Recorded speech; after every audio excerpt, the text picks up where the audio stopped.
Test नहीं कर लिया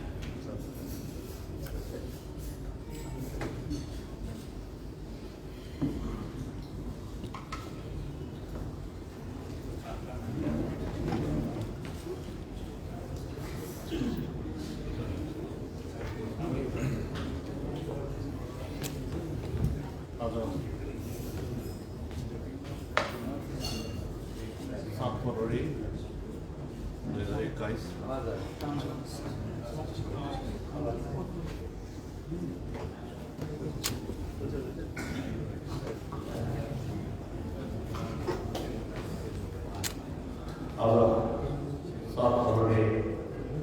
2021 आसाम राज्य की राजधानी गुवाहाटी स्थित बहुदलीय होटल प्रेक्षागृह में आयोजित गोर्खा ध्वनि 4 वर्षीय वर्षगांठ को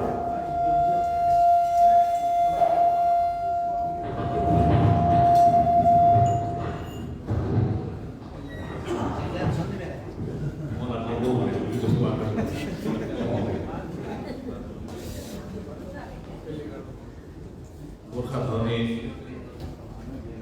संवाद को 4 वर्षीय वर्षगांठ आयोजित यस पुनीत अवसर का सभाध्यक्ष महोदय भाई छोटे भाई हसन छेत्री,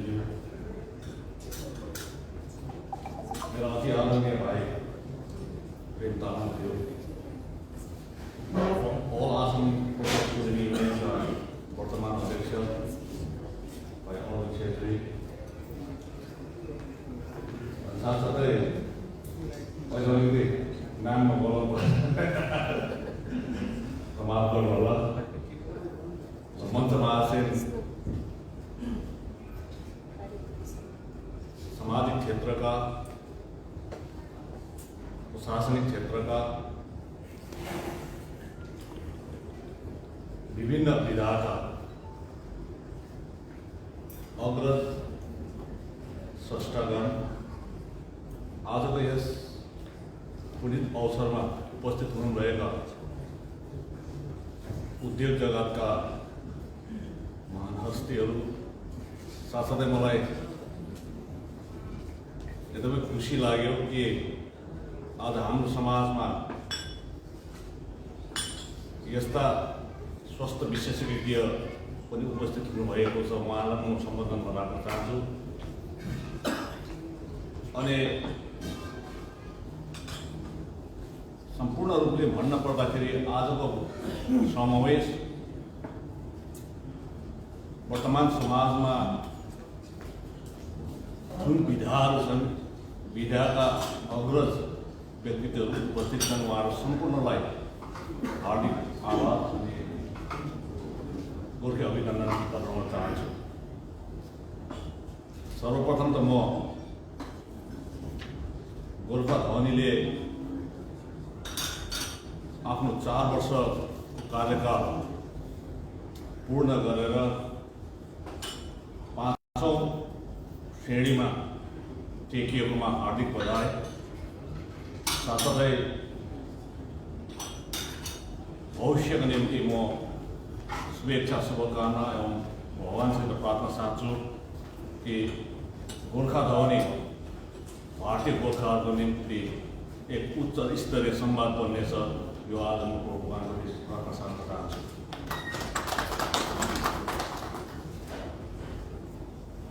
अनि म गोर्खा ध्वनि परिवारप्रति आभार पनि प्रकट गर्न चाहन्छु। म जस्तो व्यक्तिलाई आज यस पुनीत अवसरमा तपाईहरुले निम्ति दिनुभयो,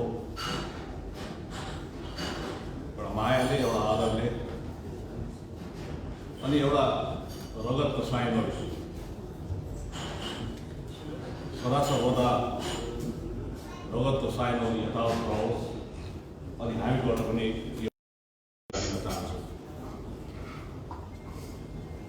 विषय नेसनल कम्प्लेभ कम नेसनल सेमिनार पनि छ र त्यहाँनिर मुनिपट्टि एउटा नेपालीमा लेखिएको अक्षरहरूले मलाई अलिकति आकर्षित गरिएको छ, जसमा गोर्खाहरूको राष्ट्रिय चुनावी सङ्कट, चुनौती र सम्भावना। सायदै मैले उपस्थितिको माग पनि यही हो। हामी अघि पनि हाम्रो भाइ अर्जुन छेत्रीज्यूले बोल्दा बोल्दै भन्नुभयो कि 1.5 करोड गोर्खा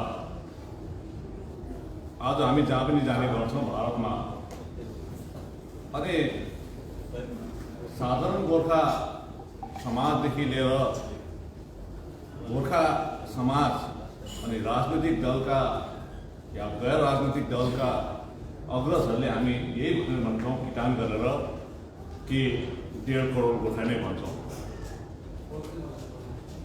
यो 1.5 करोड गोर्खा भनेको मैले सुनेको चाहिँ 10 वर्ष भयो र हामी चाहिँ 1.5 करोडदेखि बढ्दैनौँ क्या हो जस्तो पनि लाग्दैछ कि हाम्रो बिहादान बन्द पो भएको छ कि या जय जन्म हुन पो छोडियो कि।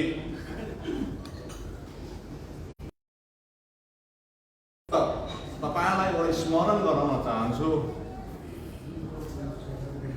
2011 मा आजभन्दा 9 वर्ष 10 वर्ष अगाडि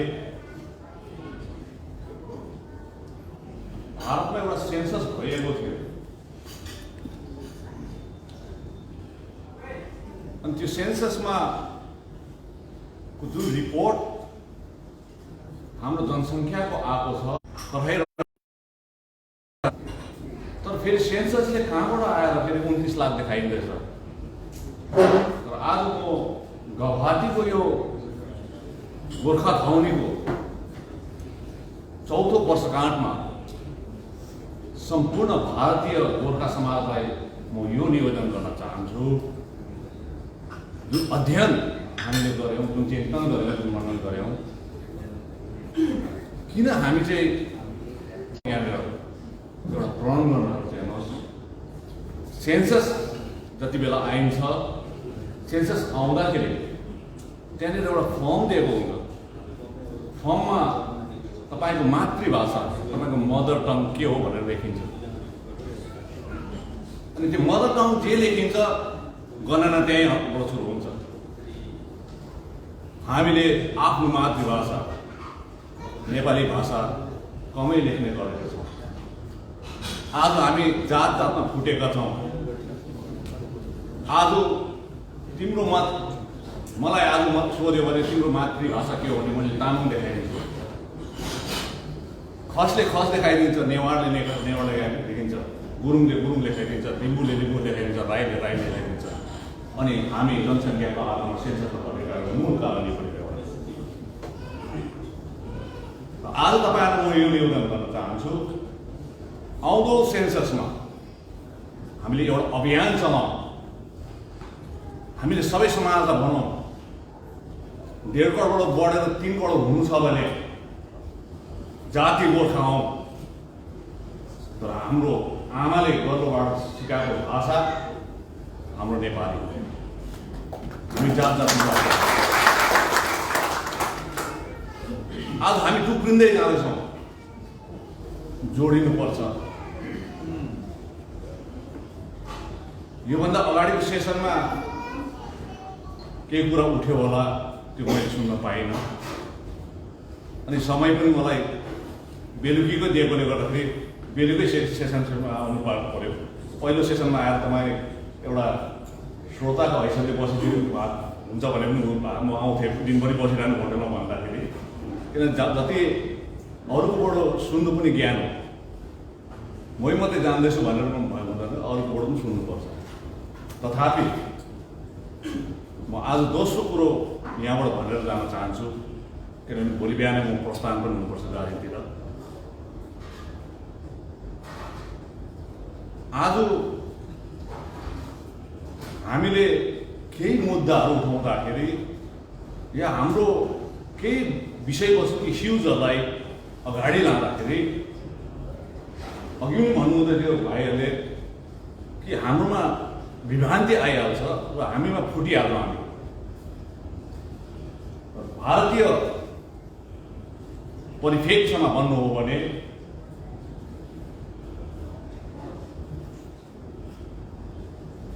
गोर्खा जातिको एकीकरण हुन आवश्यक छ। युनिफिकेसन अफ गोर्खा, यो आज म तपाईँलाई सन्देश दिन चाहन्छु। हामी फुटेका छौँ, कहिलेसम्म एकीकरण नहुने।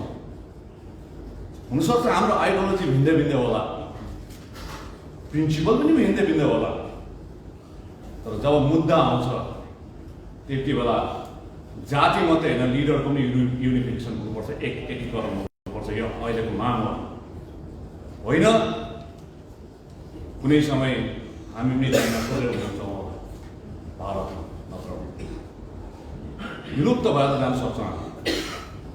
अहिलेको माग यदि हामीले साँच्चै नै भारतीय धरातलमा एक अल्पसङ्ख्यक भए तापनि हामी गोर्खा जाति छौँ भन्ने भन्छौँ भने सर्वप्रथम त चाहे सामाजिक क्षेत्रको होस्, चाहे प्रशासनिक क्षेत्रको होस्, चाहे राजनैतिक क्षेत्रको नेतृत्वको एकीकरण हुनु एकदमै आवश्यक छ। तत्पश्चात गोर्खा जातिको एकीकरण आउँछ। नेता एक भइसकेपछि जनता त त्यसै नै आइहाल्छ। यो हाम्रो अहिलेसम्मको दुर्भाग्य यहाँ छ। अनि त्यही दुर्भाग्यको फल हामीलाई घरि त दिल्लीले नचाहिहाल्छ, त्यसले नै फाँटफाँट गरिदिइहाल्छ।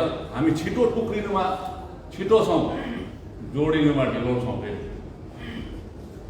हामीलाई फेब्रुकोल जति नै ल्यायो भने पनि हुँदैन यहाँनिर, तर टुक्रिनु पऱ्यो भने एउटा सानो ढुङ्गाले पनि अलिकति हामी चर्किहाल्छौँ हामी। र आज म अर्को विषयवस्तुमा म जान चाहन्छु। अहिले फिलहाल यो चर्चाको विषय पनि बनिरहेको छ मेरो कारणले गर्दाखेरि, हाम्रो कारणले गर्दा। मेरो भन्ने थियो, मेरो व्यक्तिगत कारण त होइन। गत 13 डिसेम्बरको 2020 को दिन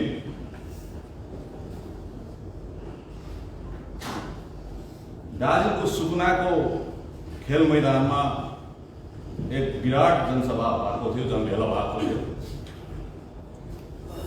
त्यस समय मेरो अध्यक्षीय भाषण या वक्तव्य थियो। पूर्व वक्ताहरू त्यस समय धेरै के बोले अन्य विषयहरूमा।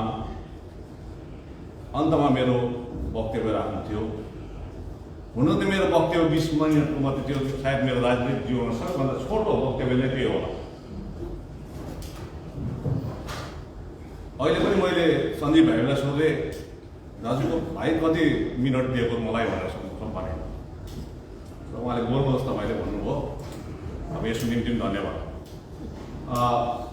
त्यति बेला मैले 3वटा शब्द विषयवस्तु उठाएको थिएँ कि 1949 सालको 1949 को Indo Bhutan peace and friendship treaty, Bharat Bhutan शान्ति एन्ड मैत्री सन्धि 1949, अनि अर्को मैले उठाइदिएको थिएँ भारत नेपाल शान्ति मैत्री सन्धि 1950, अनि तेस्रो कुरा मैले उठाइदिएको थिएँ कि 1971 सालमा यो फाँटलाई लिएर, यो जगातलाई लिएर भारतको संविधानले नर्थ इस्ट काउन्सिलको जन्म दिएको थियो। त्यस समय 1971 सालमा एउटा एक्ट बनियो अनि नर्थ इस्ट काउन्सिल लगाइदियो। अनि पछि गएर 7 सिस्टर्स, 7 जना बहिनीको रूप पनि भनिन्थ्यो। 1975 सालमा सिक्किम एउटा देश थियो त्यस बेलासम्म। तत्पश्चात 1975 सालदेखि सिक्किम देशबाट एक भारतको गणराज्यको राज्य भएर जोडेर गयो। अनि 1971 सालको नर्थ इस्ट काउन्सिलको एक्टलाई पटक पटक एमेन्डमेन्ट पनि गरियो, संशोधन गरियो, रिभ्यू गरियो, पुनर्विचार गरियो। बादमा 2002 मा फेरि एमेन्डमेन्ट गरेर सिक्किमलाई पनि नर्थ इस्ट काउन्सिलमा हाल्यो 2002। अनि 7 वटा दिदीबहिनीदेखि 8 दिदीबहिनी भए, 7 सिस्टर्सदेखि 8 सिस्टर्स भयो। तर आज तपाईँलाई म भन्न चाहन्छु 7 दिदीबहिनी यो तपाईँहरूको फाँटमा छ, 1 दिदीबहिनी उता हिमालको पाटमा छ। तर अभाग्यवश आसामको श्रीरामपुर बोर्डर, भुटानको सीमादेखि नेपालको सीमा अनि सिक्किमको सीमासम्म बसेको 605 किलोमिटर वर्ग किलोमिटरमा छरिएको जग्गा नर्थ इस्ट काउन्सिलमा छैन। कन्टिन्युटी भन्ने छैन यहाँ। त्यसले गर्दाखेरि मैले 13 तारिक डिसेम्बर 2020 मा यो छोडिएको भूभागलाई पनि भारतको संविधानमा संशोधन गरेर रिभ्यू गरेर यो कन्टिन्युटी देखाएर यो समग्र north eastern belt north east काउन्सिलमा जानुपर्छ भनेर माग राखेको थिएँ। म आशा गर्छु आज गुवाहाटीमा तपाईँहरूको अगाडि मैले बोल्नु पाउनु मेरो सौभाग्य पनि हो। अनि 1.5 महिना अगाडि राखेको कुरोलाई म यहाँनिर बस्केर आउन जान चाहन्छु। अनि तपाईँहरूको सहयोग र तपाईँहरूको आशा पनि म साध्छु कि तपाईँकै सन्तान यो 605 वर्ग किलोमिटरमा छरेर बसेको श्रीरामपुरदेखि उताको र उता सिक्किम र नेपालको बोर्डर भुटानको बोर्डरमा बसेको तपाईँहरूको सन्तानहरू छ। तपाईँहरूको सन्तानको लागि पनि तपाईँले यहाँ बोल्नुहोस्, किन नर्थ इस्ट काउन्सिलको हेडक्वार्टर पनि यहीँ छ। त्यसले गर्दाखेरि आज यहाँनिर यो कुरो राख्दाखेरि यहाँनिर पत्रकारहरू पनि भएकोले गर्दाखेरि अवश्य नै केन्द्र सरकारको कानमा पुग्छ होला। त्यसै पनि आज भारतको सम्माननीय प्रधानमन्त्री यसै क्षेत्रको दौडामा पनि छ। राम्रो भयो, एकदमै साइड मिलेको जस्तो पनि छ। त्यसले गर्दाखेरि यो राम्रो भयो र यो कुरो बढ्दै गयो। आज हेर्नुहोस् आसाम एनआरसीको चपेटमा परेको थियो। डिटेन्सन क्याम्प, फरेन ट्राइब्युनल आदि कुराहरू थिए। यहाँनिर हाम्रो हाइकोर्टका श्रद्धेय सर हुनुहुन्छ, उहाँलाई विज्ञ ज्ञान छ यो विषयमा। अनि यो कुरोले चरम सीमामा पनि पुगेको थियो। बिचबाट कोभिड-19 आइदिएर मात्रै एनआरसी अलिकति डाइभर्ट भइदियो यहाँनिर, नत्र भने अहिलेसम्म हामी धेरै अलपत्र परिसकेका हुन्थ्यौँ होला। अनि आज तपाईँहरू हामीलाई मैले अघि नै 1949 सालको सन्धि भुटानसितको भारतको अनि 1950 सालको सन्धि नेपालसितको पनि कुरा राखेँ। आसामको केही भूभाग 1949 सालको सन्धिले पनि भेटाउँछ, डुवर्सको भूभाग भेटाउँछ, कालिम्पोङको भूभाग भेटाउँछ। तर 1950 सालको सन्धिले भने समग्र गोर्खा जातिलाई नै भेटाइरहेको छ भारतमा बसेर। 1950 सालको सन्धिमा 10 वटा धाराहरू छन्। ती धारामध्ये सबैभन्दा एउटा धाराले हामीलाई जहिले तहिले यही कुरोले खस्काइरहन्छ कि तिम्रो पूर्वजहरू नेपालका हुन्, तिमी नेपालबाट आएको भन्ने कुरो। त्यो हो धारा 7। हामी दुई देशको माझको मामिलालाई या विषयवस्तुलाई छुने कुनै एउटा अथोरिटी या व्यक्ति होइनौँ। तर त्यो गोरुको जुझाइमा भारतमा बाछाहरू चाहिँ गोर्खा भइरहेको छ, मिचाइ त्यहाँ भइरहेको छ। र आज हाम्रो तपाईँहरूको धर्म र कर्तव्य जुनै जग्गामा हामी बसे तापनि, चाहे राजनीतिकको जग्गामाबाट आउँ या सामाजिकबाट आउँ या प्रशासनिकबाट आउँ या कुनै क्षेत्रबाट आउँ, अब यो कुरोलाई हामीले उठाएनौँ भने, यो कुरोलाई उठान गरिएनौँ भने हामीले रद्द गरेर त भन्न सक्दैनौँ, किन दुई देशमा अलग हो। तर जुन हामीलाई परिरहेको छ त्यसमा संशोधन त गर्नु पऱ्यो भारतीय नागरिक भएकोले हामीलाई। अनि यो संशोधन धारा 7 मात्र होइन, एकपल्ट धारा 6लाई पनि हेरिदिनु पऱ्यो अनि धारा 8लाई पनि हेरिदिनु पऱ्यो। यो हाम्रो माग छ। र आज तपाईहरुलाई यही भन्न चाहन्छु कि सिडिसन भएको ल्यान्ड पनि भनिन्छ भुटानको सन्धिले 2007 सालसम्म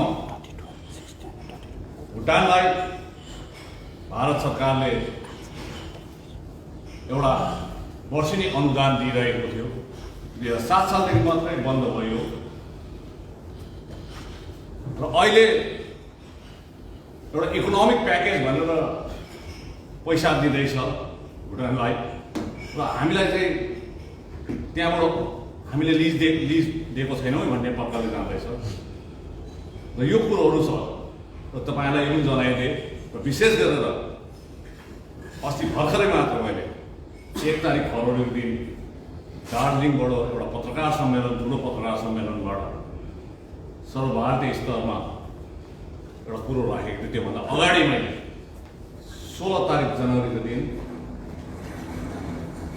कालिम्पोङमा एउटा पत्रकार सम्मेलन राजनैतिक दलको एक सदस्य भए तापनि मैले एउटा वचन एउटा प्रण एउटा अडान जनता अगाडि अनि गोर्खा समाज अगाडि राखेको थिएँ कि अब उसो मेरो जीवनमा म कुनै पनि चुनावमा आफ्नो हिस्सेदारी लिन भनेर मैले वचन दिएको थिएँ। अनि आज तपाईहरुलाई पनि म पुनः दोहोऱ्याउन चाहन्छु कि म व्यक्तिगत रूपमा कुनै पनि चुनावमा अब जान्न, कारण यिनै विषयवस्तुहरू जो भारतीय गोर्खाहरूलाई परिएको विषयलाई चुनावमा गएर म अल्मली राख्नु हुँदैन अब भन्ने मेरो अडान थियो र आज म त्यो भारी बोकेर जाँदैछु। म मात्रै छैन, मसँग सहयोगीहरू सहपाठीहरू धेरै छन् र अस्ति 1 फरवरीको दिन फेरि मैले अर्को घोषणा गरेको थिएँ, किनभने एकैचोटि 13 डिसेम्बरमै गरेको भए त हुन्थ्यो नि भन्ने पनि होला, तर यो अध्ययनको विषय हो र त्यसले गर्दाखेरि मैले आज धेरैजनाले भन्ला गोर्खाल्यान्ड होला नहोला आदि कुरोहरू गर्ला, अघि पनि भाइले भन्नुभयो त्यो आत्मा आलोचना गर्ने विषय हो। गोर्खाल्यान्ड हुन्छ या हुँदैन, त्यसले गर्दाखेरि आज यहाँनिर न्युरो डाक्टर आउनु भएको रहेछ, उहाँ अगाडि हुँदाखेरि राम्रो कुरा भयो। आज कैकर तुङ्गा उहाँलाई प्रश्न गर्दा पनि हुन्छ। मैले एउटा उदाहरण स्वरूप यो कुरो मैले जग्गामा पनि भने कि कैकर तुङ्गा घरको कुनै परिवारको एक सदस्यलाई स्ट्रोक भयो अरे, स्ट्रोक जब स्ट्रोक भएर उ लड्छ, प्यारालाइज हुन्छ, अनि उसलाई उठाएर लान्छ, लगेर न्युरो फिजिसियन न्युरो सर्जनलाई देखाउँछ। पहिला उहाँले एउटा एमआरआई गरिसकेपछि के भन्छ कि ब्रेनमा क्लट हो। अब क्लट भइसकेपछि अब के चाहिँ गर्ने भनेर उहाँहरूले परिवारलाई भन्छ, किनभने त्यो जो प्यारालाइजको पेसेन्ट छ उसले बोल्नु सक्दैन, तर परिवारलाई के भन्छ भने तपाईँ अपरेसन गर्न चाहनुहुन्छ, क्लट सफा गर्न चाहनुहुन्छ, अपरेसन गरेर या तपाईँ मेडिकेसन एउटा दबाई खानुहुन्छ, दबाईले पनि क्लट जान्छ। दुईटा अप्सन राख्नुहुन्छ र गोर्खा जातिलाई पनि आज यो गोर्खाल्यान्ड विषयमा दुईटै अप्सन मात्रै छ। तर आजसम्म हो हाम्रो ब्रेन क्लट हो, त्यो गोर्खाल्यान्ड जाति बनाउनुपर्छ त सर्जनले जाति बनाउनुपर्छ, तर दिल्लीमा त्यस्तो खाले सर्जन चाहिँ मैले देखिनँ, त्यो क्लटै जाति बनाउनु सर्जन देखिनँ। जबसम्म सर्जन आउँदैन तबसम्म दबाई खाएर जाति बनाउनु पर्यो। त्यसले गर्दाखेरि हामी दबाई खानुको लागि चाहिँ मैले अल इन्डिया गोर्खा एसेम्ब्ली भनेर भनेको। यो प्यान इन्डिया स्ट्याच्युटरी बडी हो, यसको कार्य क्षमता, यसको प्रारूप, यसको स्ट्रक्चर धेरै ठुलो छ। आज म 15 मिनटमा यो सबै भन्न सक्दिनँ। अनि मेरो जो जमात छ, स्टेरिङ कमिटी छ, हामी 9 जना, हामीले जुन तयार गरेका छौँ, जुन प्रकारले बनाइदिएका छौँ, त्यो कुनै दिन तपाईँहरूसँग हामी सबै भारतवर्षभरि छरिएको गोर्खा समाजमा हामी जान्छौँ। यो हो भनेर अहिले नै यो हामीले भनिदिएको मात्र। आज अल इन्डिया गोर्खा एसेम्ब्ली एउटा प्यान इन्डिया स्ट्याच्युटरी बडी हो।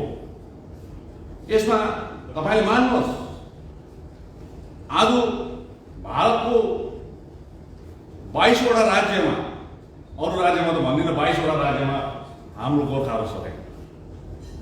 22वटा राज्यबाट प्यान इन्डिया जुन स्ट्याचुटरी बडी बनिँदैछ यहाँ बनाउनु हामीले माग गर्दैछौँ सरकारलाई, भारत सरकारलाई।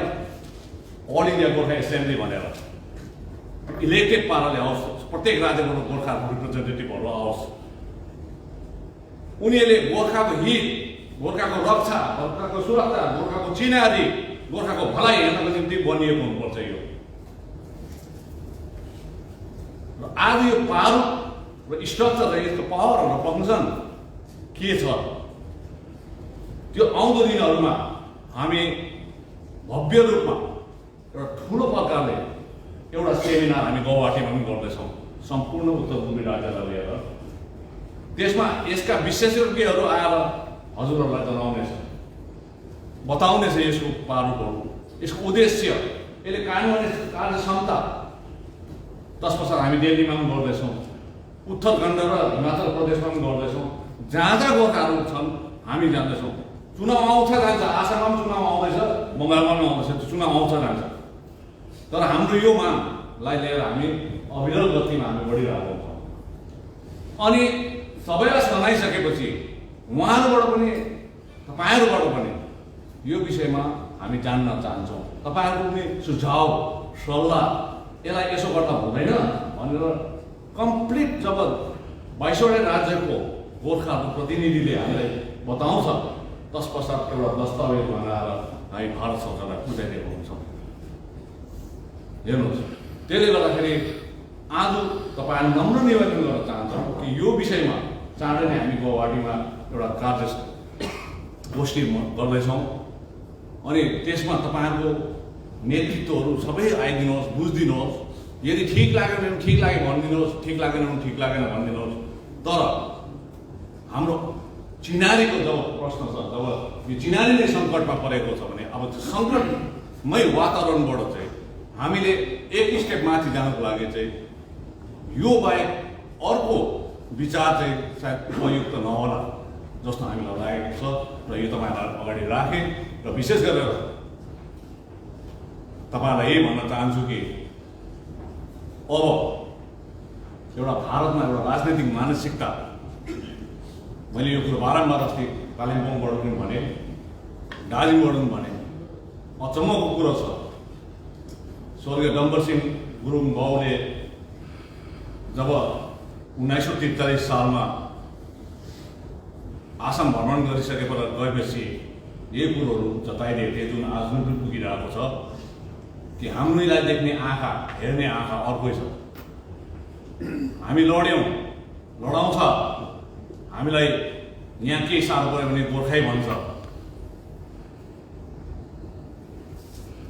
यहाँ लडाइँ भयो गोर्खा जानुपर्छ भन्छ, यहाँनिर यस्तो भयो गोर्खा जानुपर्छ भन्छ। जति बेला हामी गोर्खाहरूले चाहिँ यहाँ भारतीय नागरिकको लागि, हामी चिनारीको लागि जब अधिकारको कुरा गर्छौँ हामीलाई विच्छिन्नवादी भन्छ, हामीलाई साम्प्रदायिक शक्तिले ग्रस्त भएको जाति भन्छ हामीलाई। र आज तपाईँहरूलाई एउटा सानो कुरो दोहोऱ्याउन चाहन्छु कि 1950 सालमा नोभेम्बरमा देशको प्रथम गृहमन्त्री, जसलाई लोह पुरुष पनि भनिन्थ्यो, सरदार वल्लभभाई पटेल, जो स्वर्गीय पण्डित जवाहरलाल नेहरू प्रथम प्रधानमन्त्री थिए, उहाँको क्याबिनेटको गृहमन्त्री, गद्दार नेता। तर आज उहाँले जे भन्यो त्यो कुरोको राजनीतिक मानसिकताले यो गोर्खालाई त्यही कुरोले हेरिरहेको छ अहिलेसम्म पनि। अहिलेको राजनीतिक मानसिकता नै त्यही 1950 सालको नोभेम्बरमा लेखिएको पत्रको आधारमा छ। त्यहाँ के लेखेको छ उहाँले, प्रधानमन्त्री, त्यसताका प्रधानमन्त्री पण्डित जवाहरलाल नेहरूलाई भने नर्दर्न इन्डियामा बस्ने, नर्थ इस्ट इन्डियामा बस्ने जति पनि यी जातहरू छ, स्पेसली गोर्खा, यिनीहरू भारतको देशभक्तिमा छैन, भारतलाई माया गर्न, प्रेम गर्न, देश प्रेम छैन यिनीहरूको। भोलिको दिन यदि चाइनाले भारतमाथि अतिक्रमण गर्यो या आक्रमण गर्यो भने सिक्किम, भुटानको छेउदेखि आसामसम्मको गोर्खाहरूले चाइनालाई सपोर्ट गर्छ भनेर त्यति बेला चिठी लेखिदिएको छ। जबकि इन्डियन नेशनल कङ्ग्रेस के अरे आइएनए जो सुभाष चन्द्र बोसको थियो त्यसमा 70% गोर्खा सेना थिए, त्यो भुलिदियो। आज महात्मा गान्धीको गणतान्त्रिक एउटा अहिंसात्मक आन्दोलनमा गोर्खाहरूको सहभागिता थियो, त्यो पनि वल्लभ भाइ पटेलले बिर्सिदियो। र आज इतिहासको ती भुलहरूलाई अब कसले सच्याउने त? उनीहरूले सच्याउने होइन। अब सच्याउनुको लागि तपाईँ हामी अगाडि आउनुपर्छ। यो चाहिँ हाम्रो भनाइ हो, समयले माग गरेर इतिहास सच्याउँ। इतिहास सच्याएर हामी अगाडि आउँ। हाम्रोमा राष्ट्रिय एकीकरण हुनु आवश्यक छ। नेतृत्वमा पनि जाति हामी नटुक्नु, सब एक भएर आउनुपर्छ। कलेक्टिभ विचारधारा हुनुपर्छ। होइन भने हामी टुक्रिँदै गयौँ भने अझै उनीहरूलाई सजिलो पर्छ। तर हामी एकमुष्ट भएर एकीकरण भयो भने हामी अवश्य नै सायद जुन आज यो गोर्खाको राष्ट्र चिन्हहरूको सङ्कट छ नि, सायद हामी गोर्खा नेताहरू एकीकरण भयौँ र गोर्खा जाति, भारतको गोर्खा जाति एकीकरण भयो भने सायद आजको 5 वर्षमा यो वाक्य लेख्नु पर्दैन होला। त्यसले गर्दाखेरि म अन्तमा यही तपाईँहरूलाई नम्र निवेदन गर्न चाहन्छु। हुन त अब यो 4औं वर्षगाँठ हो। वर्षगाँठमा गोर्खा धनीलाई मात्रै मैले उचालेर बोल्नु पर्ने, तर उहाँले फेरि नेसनल कन्क्लेभ र नेसनल सेमिनार फेरि विशेष वस्तु त्यो राखेको गर्दा मैले छुवाइ पठाएँ। र तपाईँहरूलाई यही भन्न चाहन्छु कि आज तपाईँहरूले हामीले उठाएको मुद्दा, हाम्रो दार्जिलिङबाट उठेर आएको मुद्दा डिसेम्बर 2020 को 13 तारिक डिसेम्बरमा उठेर अस्ति 16 तारिकसम्म उठेको मुद्दा र 1 तारिक फरवरीमा उठेको मुद्दा, यो 4वटा मुद्दालाई तपाईँले एकदमै गहिराइमा गएर चिन्तन गर्ने अनुरोध गर्न चाहन्छु। र समय कम्ती भएकोले गर्दाखेरि एकदमै यसलाई इलाबोरेट फर्ममा हामीले भन्न सकेनौँ। कुनै समय यस्तोमा आउँला कि त्यसको प्रश्न उत्तर इन्टरेक्सन प्रोग्राम आउँला, हामी बसेर हामी बातचित गर्ने 6 घन्टा 7 घन्टा बातचित गर्ने मौका पाउँला। र त्यही हामी अपेक्षा साँच्छौँ। तपाईँहरूले पनि आसामले पनि, आसाम गुवाहाटी करायो भने यहाँको 7वटा राज्य कराएको बराबर हो। गुवाहाटी चाहिँ यो मुटु नै हो 7वटा राज्यको। त्यसले गर्दाखेरि तपाईँहरूले पनि आवाज उठाइदिने म अनुरोध गर्दै तपाईँहरूको म बिदा लिन चाहन्छु। धन्यवाद। जय गोर्खा।